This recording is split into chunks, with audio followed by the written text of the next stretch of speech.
البدع والأهواء، أهل البدع العقائدية وأهل البدع السياسية. نقول بيننا وبينكم السلف، بيننا وبينكم الكتب، كان فيقول البدع بيننا وبينكم. Bismillahirrahmanirrahim. Innal hamdalillah nahmaduhu ta'ala wa nasta'inuhu wa nastaghfiruh wa na'udzu billahi min shururi anfusina wa min sayyiati a'malina. Man yahdihillahu fala mudhillalah wa man yudlil fala hadiyalah. Wa ashhadu an la ilaha illallah wahdahu la syarikalah. Wa ashhadu anna Muhammadan 'abduhu wa rasuluh sallallahu alaihi wa ala alihi wa sallama tasliman mazida, amma ba'd. Ikhwani fillah, hafizakumullah jami'an. Kita akan melanjutkan pembahasan kita yang selanjutnya. Setelah kita menyelesaikan tafsir daripada firman Allah Subhanahu wa taala ayat yang ke-16 dari surat Al-Baqarah, yaitu mengenai keadaan orang-orang al-munafikun yang mana mereka berupaya menyembunyikan kekufuran dan menampakkan keislaman, sehingga di zaman sahabat Rasulullah SAW waktu itu Rasulullah tidak membunuh mereka, tidak memberantas mereka.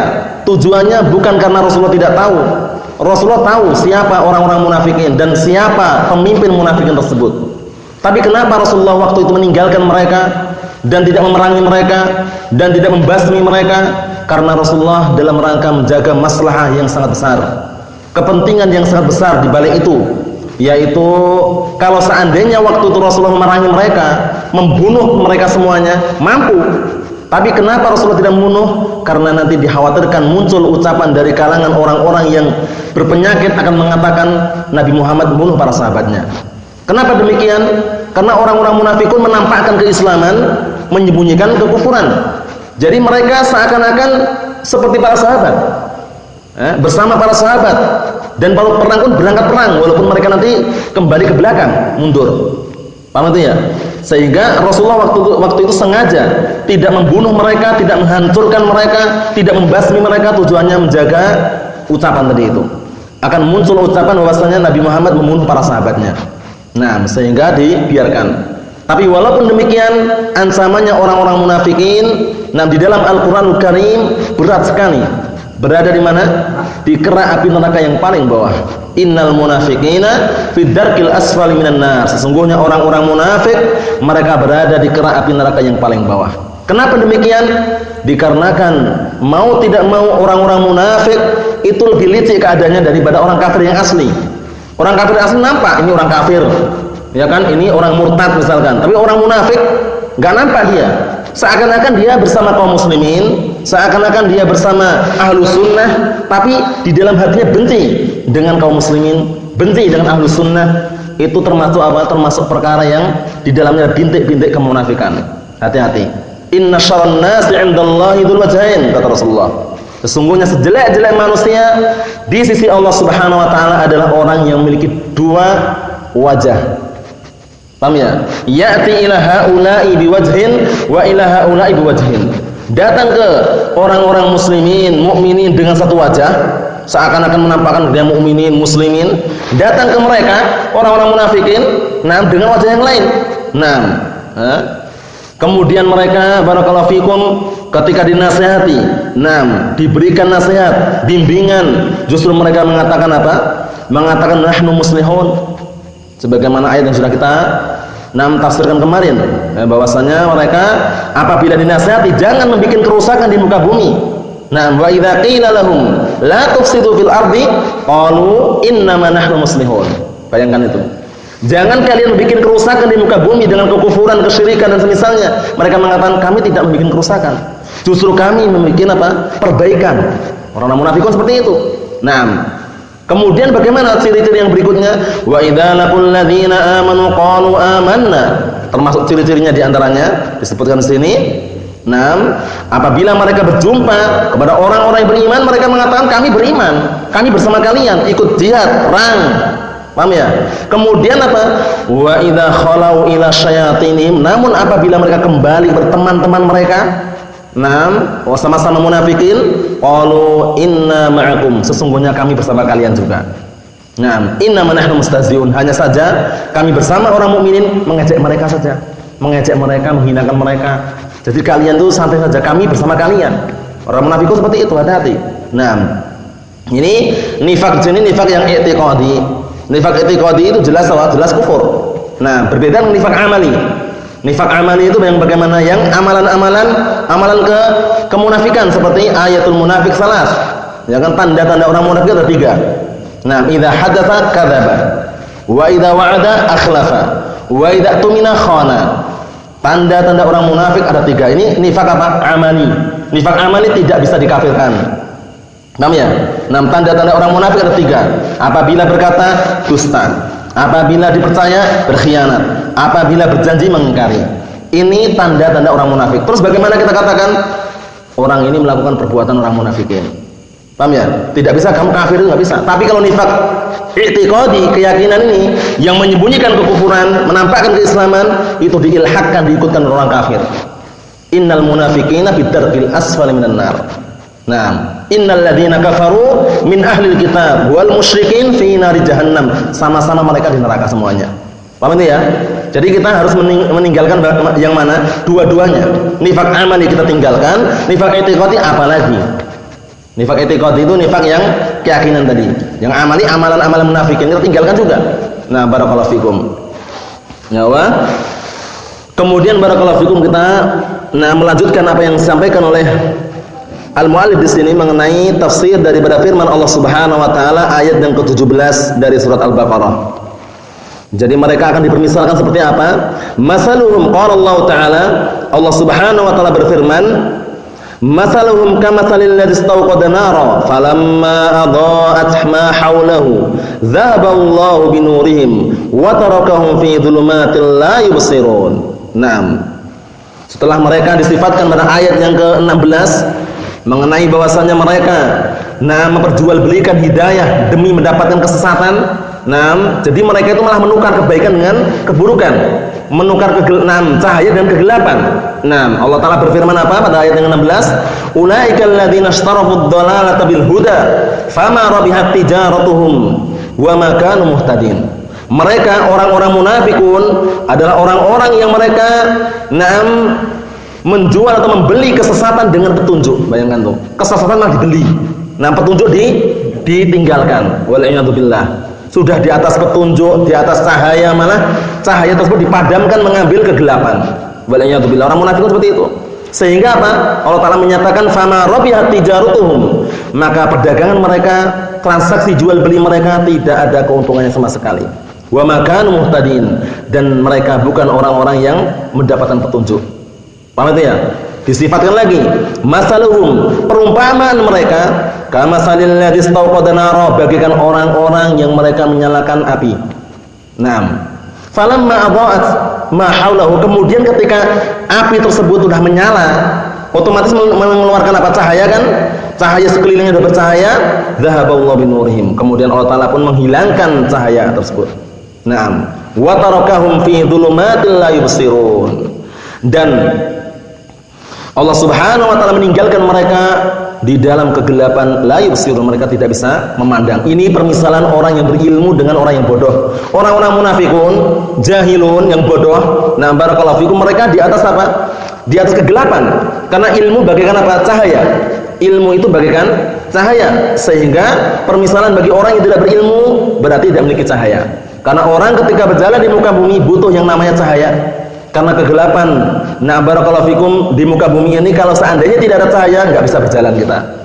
Permisalan apa maksudnya? Maksudnya ketika orang berjalan di muka bumi, menempuh kehidupan ini butuh yang namanya ilmu untuk senantiasa menggiring kita, mengarahkan kita, ini halal, ini haram, ini bid'ah, ini sunnah, seperti itu. Ilmu.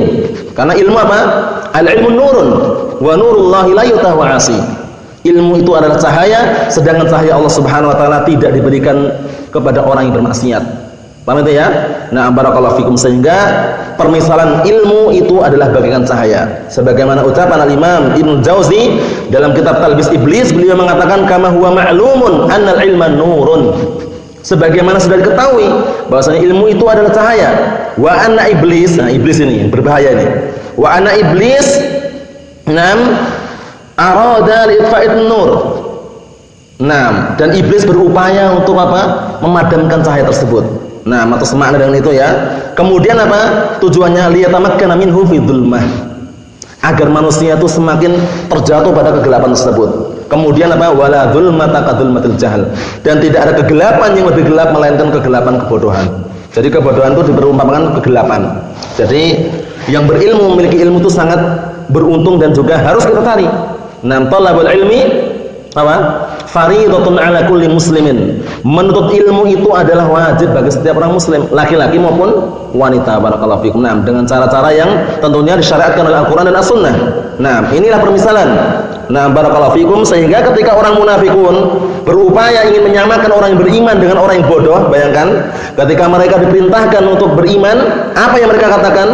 Wa idza qila lahum aminu kama amanan nas. Apabila dikatakan kepada mereka, dinasihati kepada mereka, berimanlah kalian sebagaimana manusia beriman. Qalu, mereka mengatakan anu'minu kama amanas sufaha. Ini, bayangkan nih. Mereka mengatakan, apakah kita mau beriman seperti berimannya orang yang bodoh? Jadi para sahabat itu dituduh bodoh gitu loh. Enggak punya ilmu menurut orang-orang munafikun. Paham itu ya? Dan ini padahal berarti menyamakan orang yang beriman dengan orang bodoh. Menyamakan antara orang yang beriman dengan orang fasik. Keliru enggak nih? Keliru. Allah Subhanahu wa taala berfirman dalam ayat yang lain membantah tentang orang-orang yang menyamakan antara orang yang beriman dan orang fasik. Beda. Allah Taala berfirman, "Afaman kana mu'minan kaman kana fasiqa la yastawun," kata Allah Subhanahu wa taala. Apakah sama orang yang beriman dengan orang fasik? Enggak sama, kata Allah Subhanahu wa taala. Enggak sama. Karena orang yang beriman berilmu, orang fasik tidak berilmu. Dibedakan, la yastawun, kata Allah Subhanahu wa taala. Dalam surat As-Sajdah itu kan, afaman kana mu'minan kaman kana fasiqa la yastawun. Apakah sama orang yang beriman dengan orang fasik? Allah Taala mengatakan apa? La yastawun, enggak sama. Sehingga orang munafikun terbantah di situ. Enggak bisa menyamakan. Permisalan mereka seperti apa tadi? Masaluhum kamatsalil ladzi istawqada nara. Permisalan mereka bagaikan orang yang mereka menyalakan api. Falamma adaa'at ma haulahu, kemudian ketika api tersebut telah menerangi sekelilingnya, dzahaballahu binurihim, Allah Taala menghilangkan cahaya tersebut. Paham itu ya?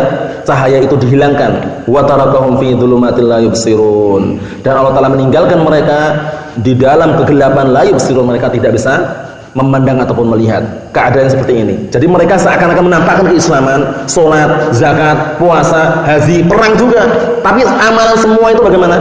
Hangus, hancur. Paham ya? Bagaikan orang yang nyalakan api, sudah ada apinya sudah mengeluarkan cahaya, menerangi sekelilingnya, cahaya dihilangkan, nggak bisa lagi melihat. Ya kan? Seperti itu, waliyatubillah. Kita lihat tafsirannya di sini. Ayat yang ke-17 dari surat Al-Baqarah ini, halul munafiqina alladzina amanu zahiran la batinan. Perhatikan ini. Keadaan orang-orang munafikin yang mereka beriman secara zahir, la batinan, bukan batinnya. Adapun kita barakallahu fikum walhamdulillah ahlus sunnah wal jamaah terutama ya, dan seharusnya bagi kaum muslimin seluruhnya itu beriman zahiran batinan. Zahirnya juga beriman, batinnya juga iya. Seperti itu, jangan cuma zahir saja, batinnya tidak, jangan. Karena umur batiniyah dalam artian perkara-perkara bawatin, perkara tersembunyi itu taunya yang tahu siapa? Allah Subhanahu wa taala.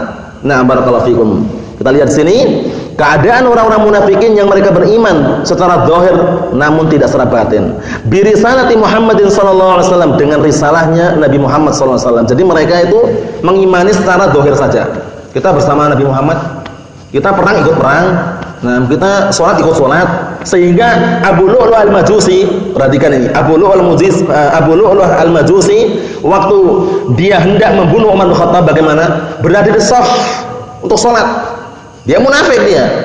Budaknya Mughirah bin Syu'bah itu, Abu Lu'lu'ah al-Majusi. Para sahabat juga nggak tahu. Ya, soalnya dohirnya apa? Dohirnya Islam. Dohirnya menampakkan keislaman. Tapi ternyata dia membawa senjata waktu itu. Kenapa kok tidak ketahuan waktu itu? Padahal sholat subuh loh. Ini terang, Philips. Zaman itu nggak ada lampu ya. Zaman itu nggak ada lampu. Jadi di belakang shaf itu ya namanya sholat subuh, remang-remang istilahnya ya, nggak ketahuan bahwa senjata itu nggak ketahuan gitu loh. Nah, orang munafikun seperti itu. Ketika malam atau ketika gelap mereka malas sholat. Asqalus sholat ala munafikin apa? Sholat apa? Sholat isya sama sholat subuh. Paham ya? Sebagian mereka sholat asar, tapi itu tadi. Paham ya? Nah, dua sholat ini orang munafikin paling berat. Kenapa paling berat? Kalau sholat barakallahu fiikum sholat isya biasanya lampu udah nggak ada. Jadi mereka itu untuk datang nggak kelihatan itu. Kalau maghrib masih remang-remang terkadang ya seperti itu. Dan mereka habis maghrib langsung ya mungkin tidur misalnya, malas mereka. Nah kalau berdiri untuk sholat malas. Kemudian subuh bagaimana subuh? Ya subuh tadi itu juga masih gelap. Zuhur berangkat, asar berangkat, paham ya? Sholat nampak kelihatan, oh ini orang nggak berangkat misalkan. Tapi waktu seperti itu. Sehingga ketika Umar bin Khattab radhiyallahu anhu ditusuk dari belakang nggak ketahuan. Ketahuannya setelah Umar bin Khattab berteriak. Ya, seakan-akan ada tusukan itu. Berteriak barulah ketahuan. Ternyata yang nusuk tadi itu. Nah, kemudian Umar bin Khattab barakallahu fikum pergi ke arah samping itu, kemudian para sahabat sebagian ikut. Kemudian Abdullah bin Abbas mengatakan as-salata salat dulu. Maksudnya yang lain itu salat dulu, sebagian mungkin itu. Setelah itu baru ngurus Umar bin Khattab itu. Nah, waktu kejadiannya seperti itu. Abu Lu'lu'ah al-Majusi itulah yang ngurus Umar bin Khattab. Nah, ini kuburannya di Iran sana. Berdasarkan barakallahu fikum artikel-artikel yang ada dalam kitab-kitab bahasa Arab itu diagungkan oleh Syiah Rafidah, ditulis Abu Lu'lu'ah al-Majusi radhiyallahu anhu. Bayangkan, padahal yang bunuh Umar Khattab. Karena Syiah Rafidah itu paling benci dengan siapa? Abu Bakar, Umar. Benci sekali. Nah, paham ya? Kenapa benci? Dikarenakan Abu Bakar dan Umar itu perampok. Kenapa perampok? Merampok kekuasaannya Ali bin Abi Thalib. Bayangkan tuh. Seharusnya menurut mereka khalifah yang pertama itu Ali. Bukan Abu Bakar, bukan Umar. Itu menurut mereka, tapi ya versi mereka ini keliru semuanya. Padahal telah sepakat bahwasanya Khulafaur Rasyidun pertama Abu Bakar, ya kan? Umar, Utsman, Ali. Bayangkan tuh. Nah, di sana juga ada salah satu sahabat yang paling dibenci. Siapa itu? Paling dibenci juga oleh Syiah Rafidah ini. Nah, hingga ritual-ritual mereka kalau di Yaman sana ya, biasanya kalau hari namanya Idul Ghadir itu, siapa? Muawiyah bin Abi Sufyan. Jadi mereka datang ke gunung ditembakin tuh, gunung itu. Alasannya Pak, itu Muawiyah bin Abi Sufyan. Kenapa kok benci? Kisahnya bagaimana kisahnya? Kisahnya karena Muawiyah bin Abi Sufyan katanya merebut kekuasaannya anaknya Ali bin Abi Thalib, Hasan. Waktu itu kan sempat gencar-gencarnya, dalam artian ketika menjelang akhir khilafah Ali bin Abi Thalib, sempat agak mau ribut dengan apa? Dengan pasukan Muawiyah bin Abi Sufyan. Akhirnya bagaimana? Akhirnya Syiah Rafidah ini bikin masalah gitu ya. Mengajukan kepada Hasan agar berontak aja, dalam artian kamu yang akan meneruskan kepemimpinan bapakmu Ali bin Abi Thalib. Tapi Hasan tidak. Hasan terima dengan sabda Rasulullah. Rasulullah mengatakan apa? Inna ibni hadza sayyidun. Sesungguhnya cucuku ini ada yang menjadi tuan, pemimpin nanti. Siapa maksudnya? Hasan. Wa la'allallaha an yusliha bihi baina fi'ataini 'azimataini minal mu'minin. Nah, semoga Allah Subhanahu wa taala mendamaikan dengan sebab cucuku ini tadi, Hasan ini, dua kelompok yang besar dari kalangan mukminin. Siapa? Kelompoknya Ali bin Abi Thalib dan juga apa? Muawiyah. Sempat waktu itu hingga bertumpahan darah. Namun Hasan tanazul. Tanazulnya bukan karena istilahnya kekuasaannya, istilahnya dia dalam artian karena ingin berkuasa, bukan. Tujuannya untuk apa? Meredam apa? Biar tidak terjadi tumpah darah antara kaum muslimin tadi, kaum mukminin tadi. Paham ya? Nah, Syiah mencurigai Hasan ini pengecut. Hasan juga nggak disukai. Yang mereka sukai, yang mereka cintai siapa? Husain. Ya enggak? Sehingga ada yang namanya ritual Husainiyah. Husainiyah itu kalau di Yaman atau di negara Arab sana yang memperingati orang-orang Syiah, tapi di Indonesia Sufi. Nah, jadi ada keserupaan kan? Hati-hati itu, Husainiyah itu. Husainiyah, ya Husainah dan semisalnya itu. Kata mereka terbunuh di tanah Karbala. Padahal kalau kita telusuri sejarahnya yang bunuh siapa? Syiah juga. Bayangkan tuh, untuk bikin talbis seperti itu. Barakallahu fikum. Sehingga waktu itu ketika barakallahu fikum Hasan turun, setelah bapaknya itu meninggal, Ali bin Abi Thalib, semua jabatannya serahkan kepada Muawiyah. Terus saya damai. Paham ya? Oleh karena itu Syiah benci dengan Hasan, enggak suka. Hasan pengecut. Muawiyah ini merebut juga. Seperti itu. Nggak suka mereka. Yang mereka suka siapa? Husain, Ali, Fatimah, itu yang mereka gencar-gencaran itu. Paham itu ya? Padahal kalau kita telusuri sejarahnya dalam kitab Lillahi Tsumali Tarikh akan nampak di sana itu bagaimana seluk-beluk Syiah Rafidhah. Nah, kemudian sayyidnya mereka bagaimana? Karena Hasan ini, kenapa Rasulullah menjuluki sayyid? Karena yang benar. Rasulullah bersabda dalam hadis yang lain bahwasanya apa? Innal Hasan wa Husain sayyida syabab ahli jannah. Sesungguhnya Hasan dan Husain, kedua putranya siapa? Ali bin Abi Thalib ini adalah pemimpinnya atau barakallahu fikum para pemuda penduduk surga. Pemimpinnya siapa? Hasan dan Husain. Para pemuda penduduk surga. Nah, barakallahu fikum ya Pak. Ini sedikit kisah mengenai apa? Mengenai bahwasanya orang-orang munafikin di zaman Rasulullah itu ada nampak gitu loh. Cuman apa? Rasulullah memang sengaja meninggalkan mereka, enggak membunuh. Tujuannya apa tadi? Tujuannya dalam rangka agar menutup ucapan atau sangkaan orang bahwasanya Rasulullah membunuh para sahabatnya. Nah, dan waktu itu seperti itu keadaannya orang munafikun. Ya orang enggak, sebagian orang enggak tahu karena menampakkan keislaman menyembunyikan kekufuran. Salat ikut salat, puasa, jihad, walaupun nanti ke belakang itu kan istilahnya nanti seperti itu, mengelabui. Nah, itu memang sudah sifat mereka. Nah, kita lihat sini, tsumma kafaru, kemudian mereka mengkufuri. Jadi mereka mengimani setelah zahir saja, sekaligus setelah itu enggak terus-menerus. Setelah itu apa? Tsumma kafaru, mengkufuri risalah Rasulullah. Kerasulan Rasulullah itu dikufuri. Nah, fasaru yatakhabbatuna fi dhulumati dhalalihim wa hum la yash'urun. Maka menjadilah mereka yatakhabbatun, mereka barakallahu fikum bergelimpangan di dalam kegelapan kesesatan mereka dalam keadaan mereka tidak merasa. Bayangkan itu. Falamazaghu azaghallahu qulubahum wallahu la yahdil qaumal fasiqin. Ketika mereka berpaling dari petunjuk, berpaling dari syariat Allah Subhanahu wa taala, Allah taala justru akan semakin palingkan hati-hati mereka. Dan Allah taala tidak memberikan hidayah kepada orang-orang fasik. Bayangkan tuh. Jadi naudzubillah ya, seharusnya kita ini paham dalam artian seharusnya barakallahu fikum seorang itu ketika terjerumus pada kemaksiatan, kesesatan misalkan, dan dia tahu kebenaran di hadapannya, segera tinggalkan kesesatan, mengarah kepada keselamatan dan juga hidayah tadi itu. Barakallahu fikum. Karena hidayah itu sangat besar sekali. Belum tentu memiliki ya, belum tentu setiap orang itu tahu. Padahal di hadapannya itu hidayah kebenaran itu belum tentu dia bisa mandang gitu loh. Nah, karena apa? Karena sudah terlanjur berpaling. Falamazaghu azaghallahu qulubahum. Ketika mereka berpaling dari petunjuk, justru Allah taala akan palingkan hati-hati mereka. Bayangkan tuh.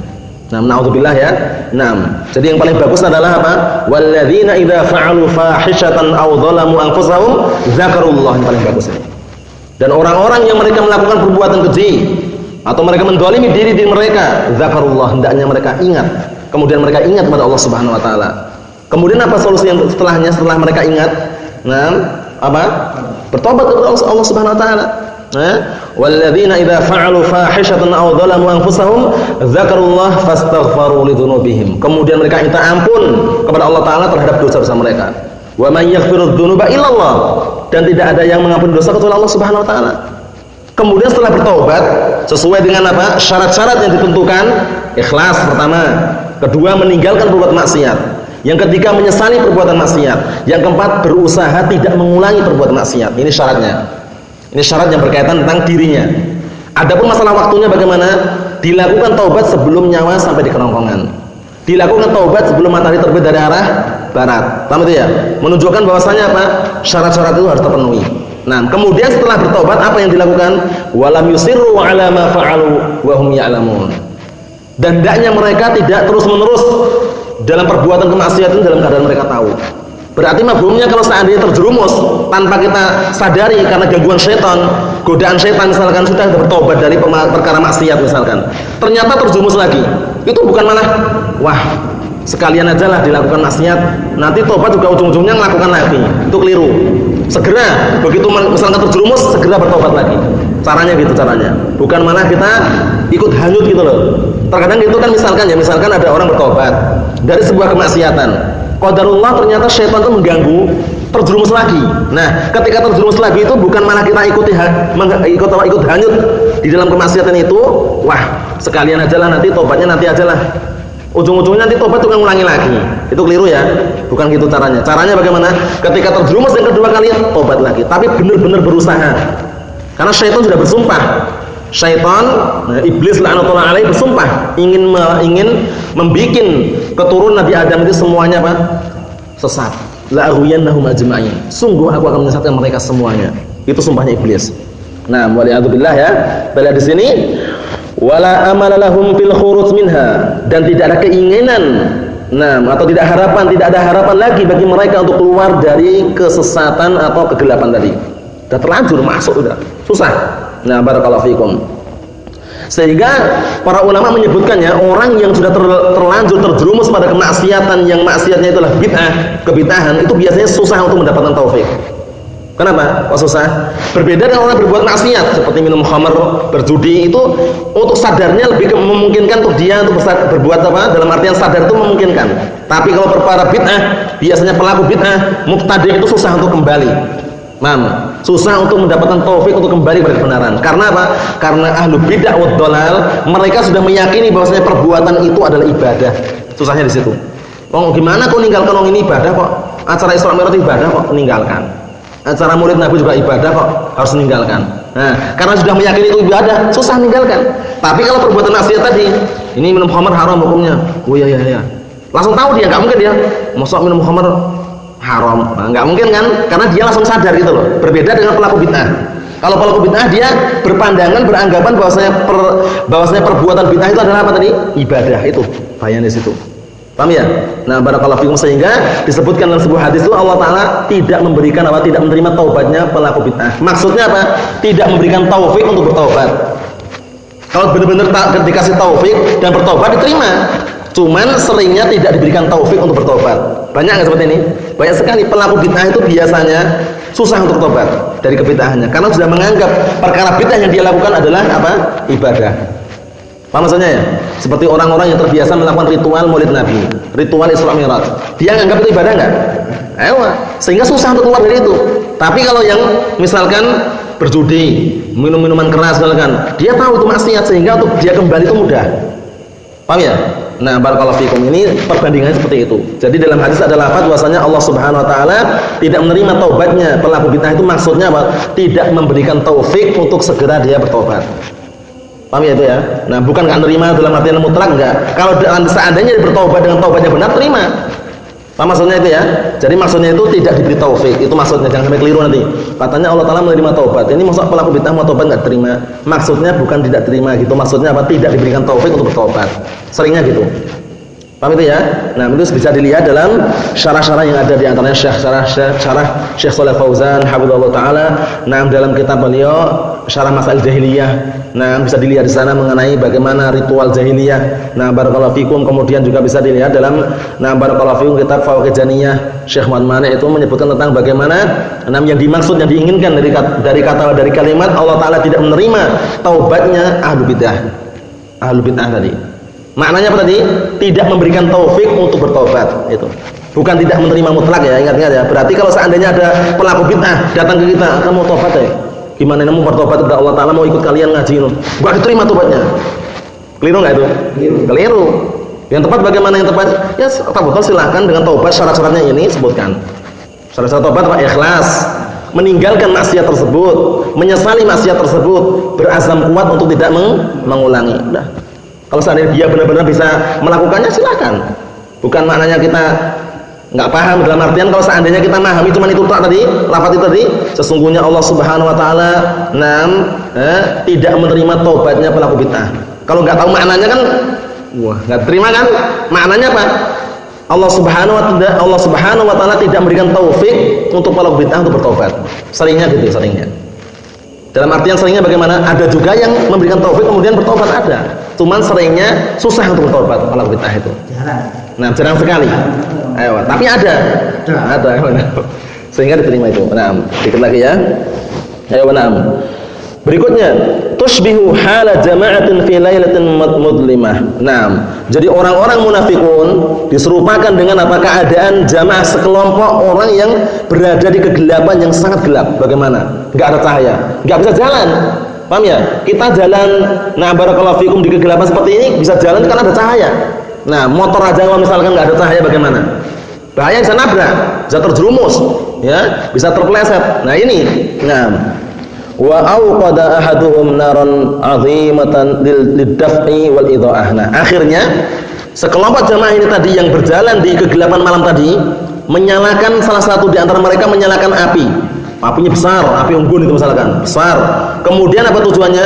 Lidaf'i, untuk apa? Untuk dalam artian menghilangkan kegelapan tadi, wal idha'ah, dan untuk menimbulkan cahaya. Nah, akhirnya kalau nyalakan api kan ada cahaya. Setelah ada cahaya nampak enggak sekelilingnya? Nampak. Nah, kemudian falamma sata'atun nar wa anarat ma haulah, kemudian ketika api semakin menyala-nyala dan semakin keluar cahayanya sekelilingnya gitu, intafa'at wa a'tamat, akhirnya api itu langsung padam dan mati. Gelap enggak? Gelap sekali. Karena pandangan kita itu sering lihat, misalkan kita melihat yang cahaya